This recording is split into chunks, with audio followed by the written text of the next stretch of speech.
Lady Gaga sur Impact. Bon réveil. Voici l'info, il est 7h30. Impact FM, l'info-région avec Olivier Tomezzoli. Pas de GSM au volant, il faut encore le rappeler, la police le fera de manière intensive ces jours-ci. Des modules préfabriqués censés accueillir des réfugiés ukrainiens en urgence mais inhabitables, cela se passe à Malmedy. Explication dans ce journal. Le carnaval et les jeudis gras, on y est mais pas question de se déguiser n'importe comment, il y a certains uniformes interdits, détails dans ce journal également. Mercredi 12 février, le développement des titres de l'info de l'arrondissement, présentation Olivier Tomezzoli. Bonjour à tous, une info conseil pour les amoureux du GSM au volant. Une grande action de sensibilisation et de contrôle est organisée par la police fédérale et dans de nombreuses zones de police aujourd'hui et demain. 48 heures de contrôle pour rappeler les dangers de la distraction au volant. Utilisation du GSM et toute autre forme de distraction derrière le volant, donc précise la police fédérale.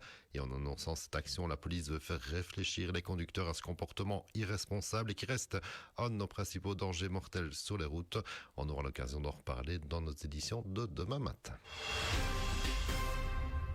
Et on reparle un peu aussi de la qualité de l'eau de distribution avec hier une alerte lancée par la commune de Baleine et qui concernait quelques rues de Membach où l'eau qui sortait des robinets était particulièrement brune.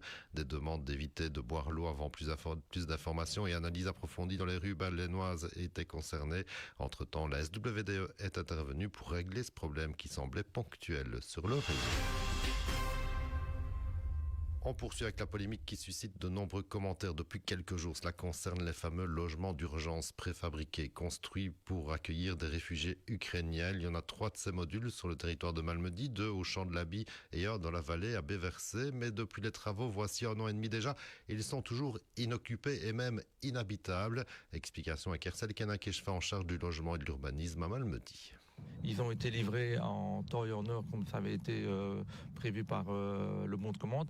Malheureusement, le service technique qui a fait son travail a constaté des manquements par rapport à certains postes importants, notamment au niveau des raccordements et au niveau de la réception par rapport à un organisme agréé pour l'électricité et d'autres manquements aussi, d'autres malfaçons. Donc c'est pour ça qu'on est ici en attente que l'entrepreneur qui a eu le marché, qui a prévu ce module vienne rectifier l'ensemble de ces malfaçons. Ça fait des mois que c'est en l'état. Oui, malheureusement, je veux dire, voilà, on n'a pas affaire à une entreprise facile, mais la responsabilité des pouvoirs publics aussi, c'est pouvoir avoir des modules qui répondent au cahier de charge et aux conditions. Et donc, comme n'importe quel propriétaire, nous faisons valoir nos droits pour que les bâtiments soient mis en ordre et livrés dans des bonnes conditions. Il y a d'autres demandes qui sont actives sur le terrain de Malmedy, notamment par rapport à des logements d'urgence, le logement de transit, quand des Malmédiens souffrent, on va dire, de situations malheureuses, comme on a connu par le passé, des incendies, des inondations. Et donc, c'est toujours aussi utile pour le CPS d'avoir ce type de logement. Vous l'avez compris, ces logements qui resteront, quoi qu'il en soit, propriété de la ville et qui pourront servir de logement d'urgence ou de transit. Mais pas de quoi apaiser l'opposition du groupe ECM qui a encore interpellé le collège communal FAD la semaine dernière. On écoute Loïc Marquet, conseiller communal ECM. L'objectif du projet est tout à fait louable, l'accueil des réfugiés ukrainiens en temps de guerre. Je pense que c'est un objectif qui vaut la peine d'être poursuivi. Malheureusement, effectivement, ce qu'on reproche à la majorité et à l'échevin incompétent, c'est les délais de travaux et de mise en œuvre du projet qui sont tellement longs que finalement le projet n'a plus lieu d'être et n'a pas recouvert son objectif premier, à savoir l'accueil des Ukrainiens. On constate ici que on a un petit peu fanfaronné dans la presse pour exprimer le fait que ces logements vont venir sur le territoire malmédien et que 2 ans et demi plus tard, rien n'est mis en place. Et un petit peu plus léger pour terminer ou presque avec cette mise en garde de la police. Elle concerne le carnaval et chez nous aussi déjà les jeudis gras. La police fédérale qui rappelle que même en période de carnaval, il est interdit de revêtir un uniforme de police. Si vous prévoyez de vous déguiser en policier à l'occasion d'un bal costumé ou du carnaval, donc assurez-vous que l'on peut voir de loin que votre uniforme est un faux. N'utilisez pas d'insignes officiels, des uniformes de couleurs différentes de l'original aussi.